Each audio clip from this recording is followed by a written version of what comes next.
everyone, I'm Stacia Ertis, and this is the Business Journal Daily Buzz for Tuesday, November 17th, 2009. Today's Business Journal Daily Buzz is brought to you by Columbiana Ford. Our top story, water and sewer service is cut off to Boardman Steel, and the owner calls it legal extortion. A backhoe rips up the ground in front of Boardman Steel on Southern Boulevard after principals of Venture Properties of Boardman and Railroad Ventures sent David Dybel an eviction notice to vacate 4 utility easements. The companies claim Boardman Steel owes rent for 12 years of using the easements since they purchased them from Youngstown and Southern Railroad. While a judge's decision allows water, sewer, and natural gas to be cut off from the building, Dybel contends they have no right to do so. Read more of Dan O'Brien's story on our website, BusinessJournalDaily.com. Quality Liquid Feeds plans to expand near its processing plant in Wellsville. At the Columbiana County Port Authority's meeting, members approved a new lease agreement for the Wisconsin-based Quality Liquid Feeds, which was one of the first tenants of the Port Authority's intermodal facility. The company plans to build a barge mooring and bulk liquid offloading site to transport molasses. It will pay the Port Authority more than $18,000 plus an additional fee for every barge that uses the loading site. Congressman Tim Ryan says he's confident that a compromise on abortion coverage will be worked out in the health care reform bill being debated in Congress. Ryan spoke on the issue during a grant presentation for Trumbull County schools. The bottom line, again, is this health care reform is a pro-life issue, and passing it is a pro-life proposal and would be pro-life legislation. And we need to keep that in mind. Hear more of Ryan's comments in our 3 Minutes With interview on our website, BusinessJournalDaily.com. Ohio's auditor says it's time to be diligent in detecting fraud and corruption in government, with the state expected to receive nearly $8 billion in federal stimulus funds. Auditor Mary Taylor was the featured speaker at a chamber event Monday in Boardman.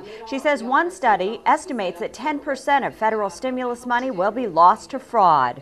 We wanted to help work with local governments who are receiving federal stimulus money to make sure they have the right controls in place to prevent any misspending of those dollars.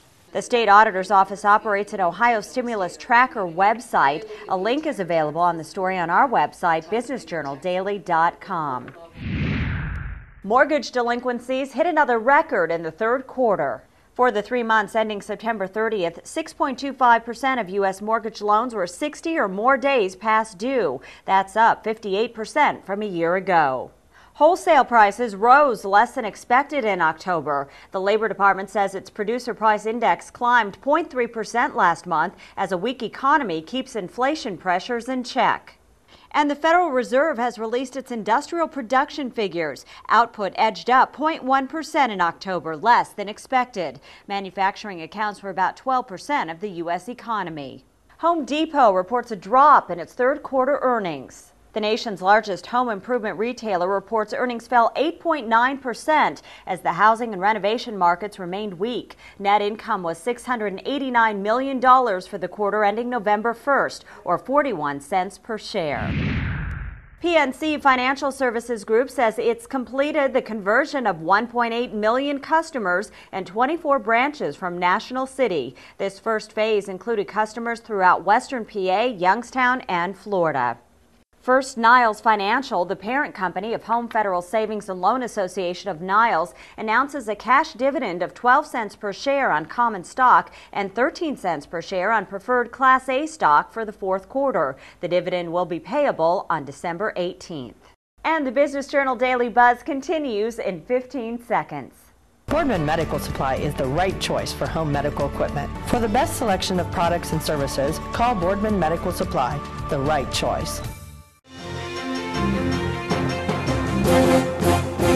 In the mid-November issue of the Business Journal, reporter Dennis LaRue finds out-of-work men in their 40s and 50s finding little demand for their skills in the Valley. He profiles their stories as they look for employment.